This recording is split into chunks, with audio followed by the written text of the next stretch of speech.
Selamat datang lagi di sesi kita kali ini. Kita bakal bahas sesuatu yang klasik tapi relevan banget nih. Ya, ini cerita dari buku Measure What Matters-nya John Doerr ya, bab 3, soal Operation Crush di Intel. Betul banget. Kisah epik gimana Intel, lagi di bawah tekanan berat itu, pakai sistem OKR, Objectives and Key Results, buat membalikan keadaan gitu.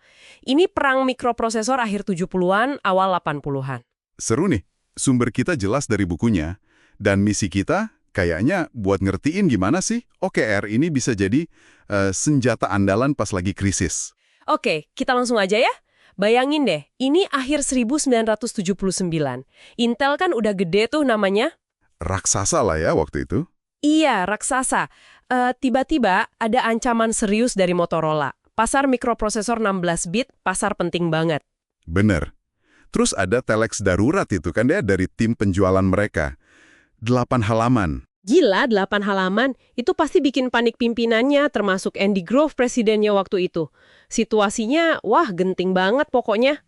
Nah, yang bikin saya kagum itu, kecepatan reaksinya Intel. Cuma 2 minggu loh dari telex itu. 2 minggu. Ngapain aja tuh?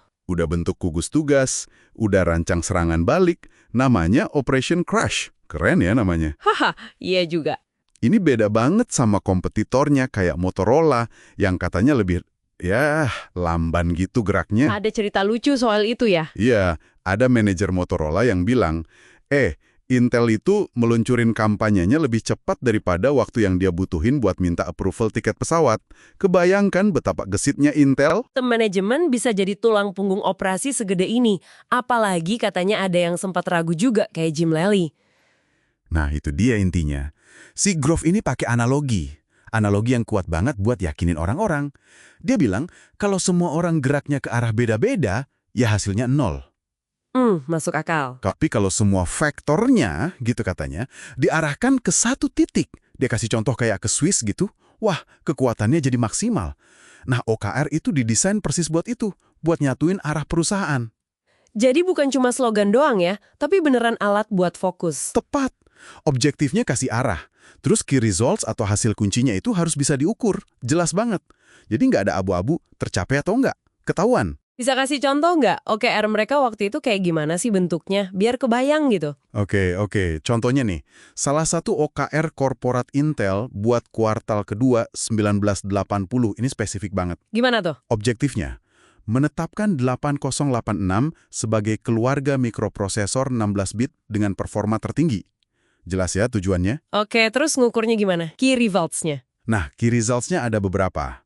1, publikasikan 5 benchmark, itu hasil tes ya, yang nunjukin 8086 lebih unggul. 2, kemas ulang semua produk keluarga 8086. 3, produksi chip versi 8 MHz. Wah, itu kencang banget waktu itu. Wow. Ada lagi? 4, sediakan sampel koprosesor aritmatika, itu chip tambahan buat ngitung matematika, pas pertengahan Mei. Jadi benar-benar jelas, bisa diukur, ada waktunya. Oke, itu kan level atas ya, korporat. Tapi gimana caranya biar ini nyampe ke tim-tim di bawah? Biar nggak cuma jadi dokumen di laci gitu. Gimana OKR ini turunnya?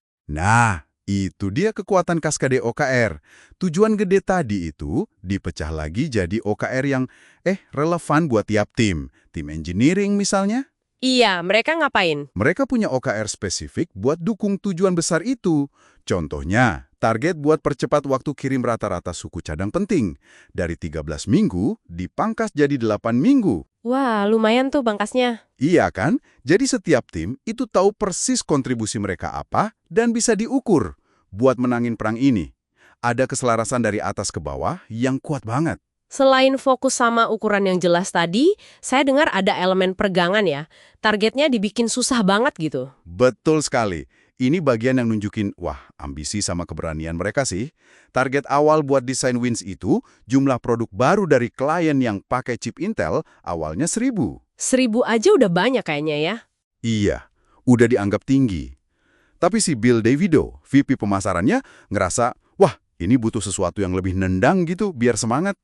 Akhirnya targetnya dinaikin jadi 2000. 2 kali lipat. Gila. Iya. Bayangin aja tim penjualan yang lagi agak drop semangatnya. Karena 8086 awalnya kurang laku, Disuruh naikin target 2 kali lipat. Ini bukan cuma target biasa, tapi kayak tantangan buat bangkitin lagi semangat juang mereka. Terus hasilnya gimana? Kena nggak target segitu ambisiusnya? Hasilnya, wah, spektakuler sih. Intel itu nggak cuma capek target 2.000 design wins, Lebih. jauh lebih. Mereka dapat lebih dari 2.300 design wins. Ini benar-benar membalikan keadaan. Dominasi 8086 di pasar pulih lagi. Masa depan Intel aman sebagai pemimpin industri. Keren banget. Bahkan ada bonusnya. Hampir semua tim penjualan dapat hadiah jalan-jalan insentif ke Tahiti. Ini bukti nyata banget gimana OKR, termasuk target stretch-nya, itu bisa gerakin seluruh perusahaan. Jadi pelajaran utamanya apa nih dari cerita Operation Crash ini? Intinya sih, operasi keras ini nunjukin kalau pas situasi genting, yang butuh cepat dan fokus banget, OKR itu bukan cuma alat nentuin target biasa. Tapi lebih dari itu ya. Iya, dia jadi kayak kerangka kerja gitu. Buat fokus ke hal yang paling penting, nyelarasin semua usaha, mastiin eksekusinya cepat dan menuntut akuntabilitas. Ada yang bilang, veteran crash, katanya kalau nggak ada sistem hasil kunci yang jelas, semua rapat dan semangat di awal itu bisa nguap gitu aja, nggak ada hasil. Jadi OKR itu alat implementasi yang tajam ya? Betul, sangat tajam. Wah, ini jadi bikin mikir ya, cerita dari 4 dekade lalu, tapi kok rasanya relevan banget ya sekarang. Iya kan? Prinsipnya itu loh. Prinsip fokus ke prioritas utama, mastiin semua orang geraknya barengan ke arah yang sama, terus nentuin hasil kunci yang bisa diukur buat pacu kinerja. Apalagi kalau sumber daya lagi terbatas, tekanan lagi tinggi. Nah ini pertanyaan buat Anda yang dengerin nih. Apa tuh? Gimana caranya Anda bisa terapin inti pelajaran dari operasi crash ini? Terutama soal keberanian nentuin fokus yang tajam dan target ambisius yang terukur tadi. Buat tantangan terbesar yang lagi Anda hadapin sekarang, entah di kerjaan atau mungkin di kehidupan pribadi. Wah, pertanyaan bagus tuh buat direnungkan. Iya, sesuatu buat dipikirin lebih lanjut. Oke deh, sampai jumpa di pembahasan kita berikutnya ya. Sampai jumpa.